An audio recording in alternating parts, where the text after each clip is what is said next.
Hello there, Peppers FM here, and welcome back to this season review of Arsenal Football Club. So this is our season 2 went down, and our summer business started quite encouragingly. And as you may have pointed out, we have signed Jack Grealish for £39.5 million. He was signed to be our star player of this season. I had a lot of high expectations for him, but it just didn't quite work out. But we will go more into that later. I'm not sure why, to be honest, but we can have a look at some possibilities later on. It just didn't go to plan, really.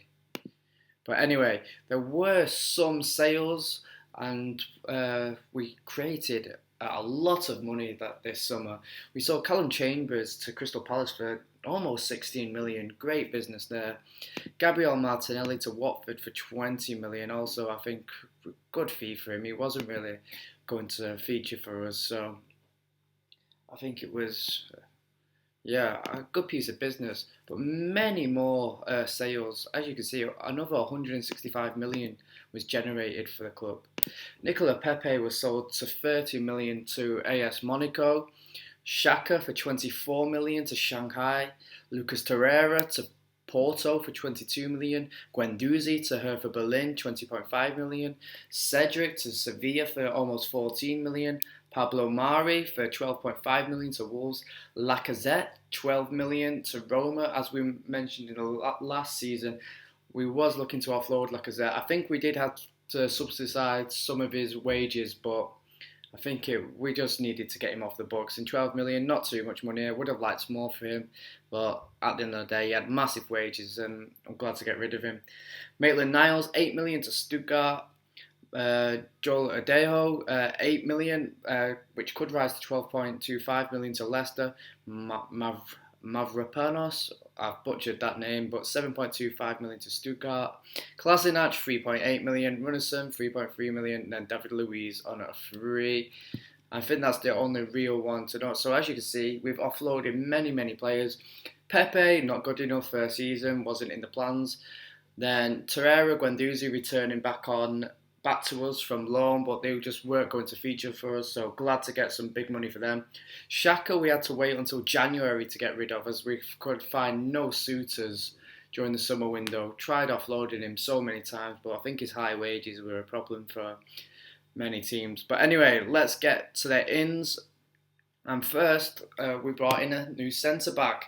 I did mention that this was going to be an area we was going to target, and Eric Garcia for 3 million, but I think this was just what do you call it? One of the pre-contract payments you have to pay because he's under a certain age. So yeah, nice business for him. Really nice signing, and he did well enough. Emiliano Buendia was another signing. He had a great season for us. We signed him from Norwich for 27 million, potentially rising to 33 million. Really excited to bring him in, and the plan was for him to supplement Grealish, but I think Buendia came into his own, and I think he had a much better season. Our next item was Kamara, who was the central midfielder we signed for 15 million. Though I didn't previously know about this guy, but the scouts recommended him to us. He had an okay season, nothing amazing, but yeah. I don't think it really suited us, to be honest, but he was there to provide competition for Partey. And he did well enough, 15 million from Olympiacos. You can't really complain, to be honest, for that price. He did well enough, and he filled in when needed to. And our next signing was Denzel Dumfries for 13 million. A great backup choice for Bellerin. He played well, to be honest. Only 13 league appearances, but 3 assists. Many more appearances across all competitions, so he did play his part. And whenever Bellerin wasn't available, he stood in.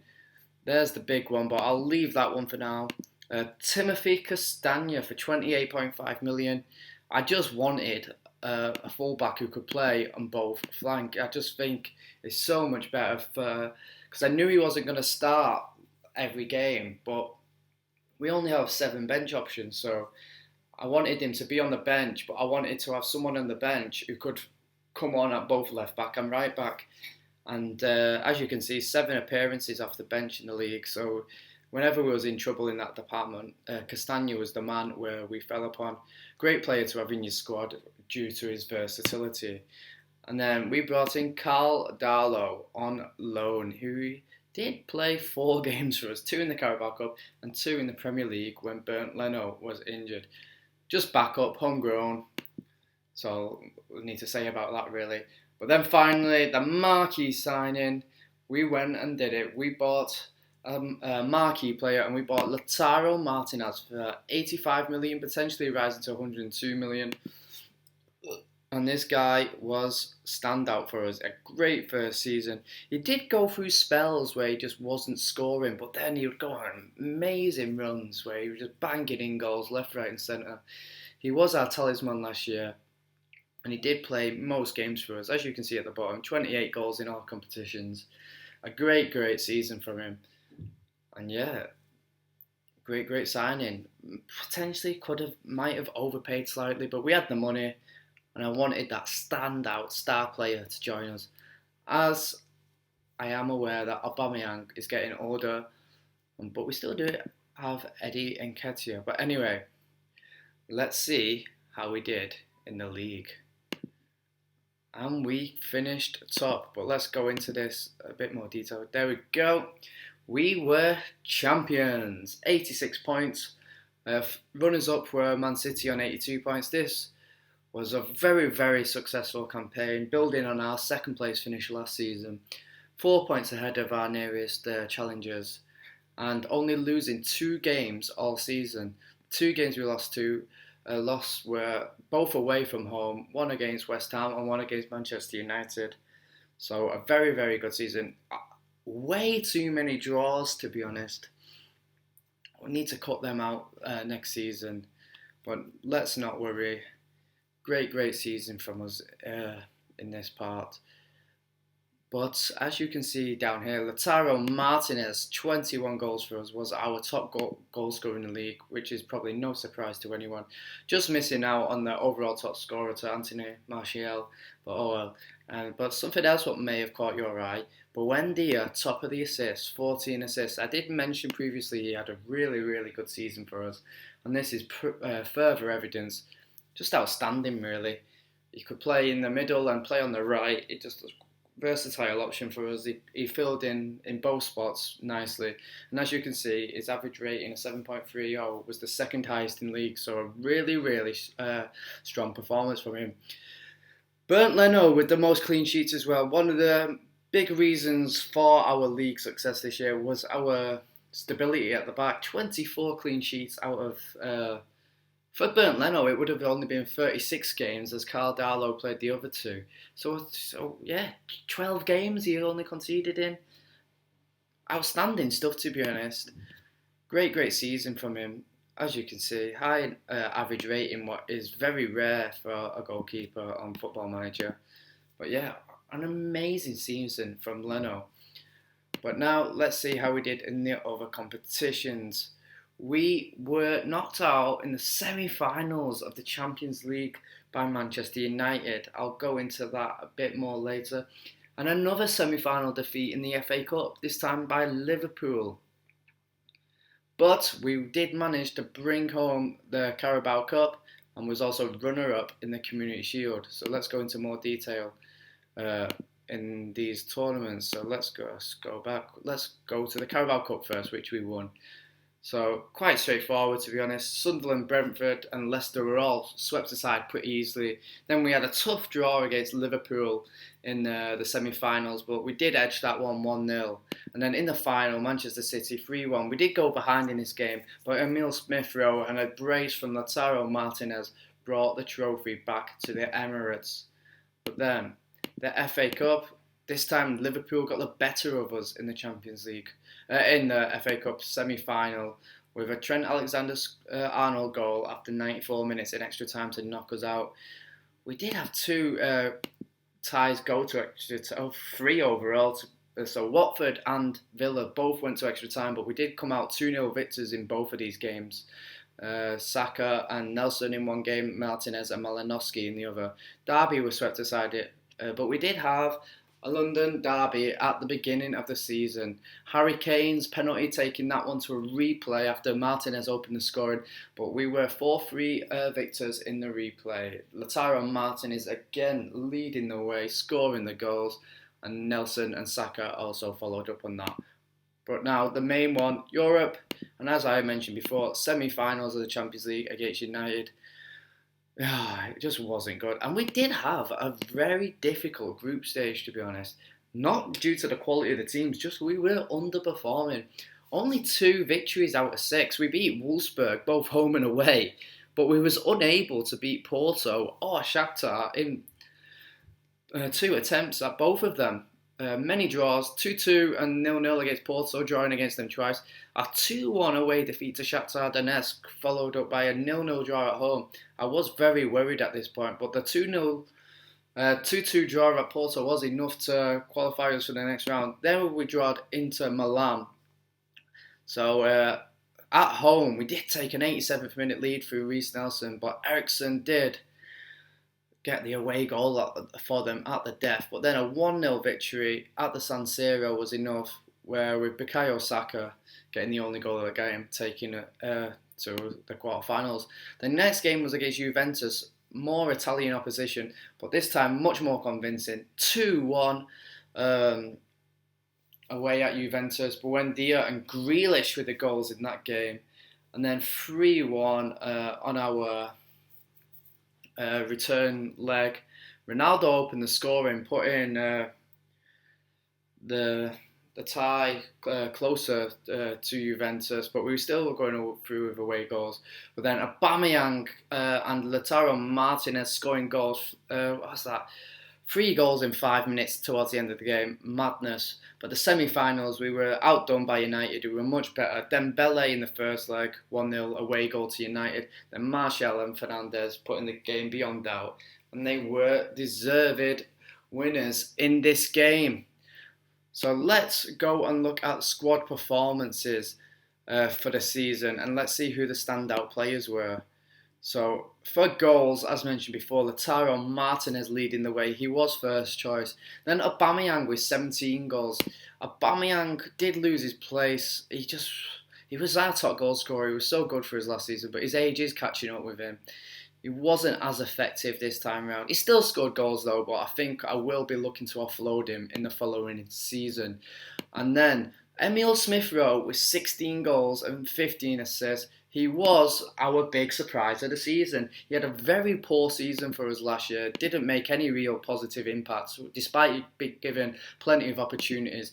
We did reject, I think it was like a £60 million offer from Aston Villa in the summer for him, because I just thought homegrown, at club as well, English player. So I just had, it just didn't sit right with me selling him. So we kept him around, and he was so good, making an impact from the start of the season, which just put him in my mind a bit more. And he kept his place towards the end. Great stuff from Smith-Rowe, delivering in all competitions. Reiss Nelson then with 12 goals and 10 assists. Not as good as the season before, but still I wouldn't say negative, just didn't have that same impact. He was one of our star players during the first season, big surprise, but just didn't have that same impact. And the same goes with Eddie Nketiah, only 12 goals in all competitions. Yeah, I don't think the emergence of Lautaro Martinez helped him, but he did score 10 goals in the Premier League despite only starting 8 games, but 18 off the bench. I think if given a full run in the first team starting, I think he could be a lot more impactful. And then Bukayo Saka with also 10 goals this season in all competitions, mostly coming in the Cups, 6 goals in league. Nothing to shout home about, but still an improvement on the year before. In terms of assists, Buendia leading the way with 15 along with Smith-Rowe. I said before, Buendia was a star player, 14 assists in the league. Yeah, he was more than I expected him to be. I wanted him to come in and be a squad player, but he made the position his own and then did so well. Nelson also helping there, then Bellerin with 9 assists. And then the assists were pretty much spread around the team. So let's go on to average ratings. Who was our highest average rating? Bellerin did well. Buendia, Partey. Nothing too crazy. Just most above 7. Just ticking off, but no like elite performances, I would say. So that probably, yeah, no consistency in sort of big moments. Biggest disappointments. Locatelli, really poor season compared to last year. 6.77 average rating. Still started a lot of games for us. He just couldn't get into his groove. He was so good last year, but only 1 goal and 1 assist in all competitions. Jack Grealish, big summer signing, as I said. 3 goals, 2 assists, all competitions. Really poor for him. Spent so much time on the injury table. Look at all them injuries. Where did he start? Maybe was it from here? Was it a bit? I can't even work out where. But just as you can see, so many injuries for us. Always out, which was such a shame. Really struggled to get going. Aubameyang, we talk about him, and Nketiah, and then more surprising ones. Tierney, poor, offered nothing all season despite playing so much. Saliba, poor. Eric Garcia, quite poor. No standouts in the defence, really. Gabriel there and Holding with much higher average ratings. But considering we kept so many clean sheets, I don't think it was necessarily down to the defence. And that probably explains Bernd Leno's high average rating because he actually had to make a lot of saves because the defence wasn't overly convincing. But anyway, that's the overview of season 2. Plans for next season, I would say, I'm not too sure yet, but I think Aubameyang's going. I've got to try and get rid of him. He's on massive wages. I don't really see him at the club. Malinowski didn't play too much this year, so I think I'd have to get him out. Willock wants to leave, so potentially looking to ship him. He played enough games, but is he up to standard? I'm not sure. And Gabriel also wants to leave. If I can get good money for him, I'll probably sell him, but that is only because I want to bring in a star centre back and to complement the younger players in Saliba and Eric Garcia. So maybe I get rid of Gabriel and bring in an elite centre back, but we'll see. I'm not sure yet. One little bit of news just before we leave: we have made 1 transfer for the next season already, or 2 actually. One is Youssoufa Moukoko. You might know this guy, very highly rated, should be a great signing when he finally joins from Borussia Dortmund. And then James Ward-Prowse has come in, 20 million up front, could reach 44.5 million in instalments, but he's had a great season at Southampton. Free kick taking 20, corners 20. I just think he's a really good player in this game, so we'll bring him in and he will play that deep lying playmaker role to perfection, I believe. So many things to look forward to in the next season, where we'll be looking to finally win the Champions League and hopefully retain our league title. It's been your boy Peppers FM. Please leave a like, subscribe to the channel. Peace out.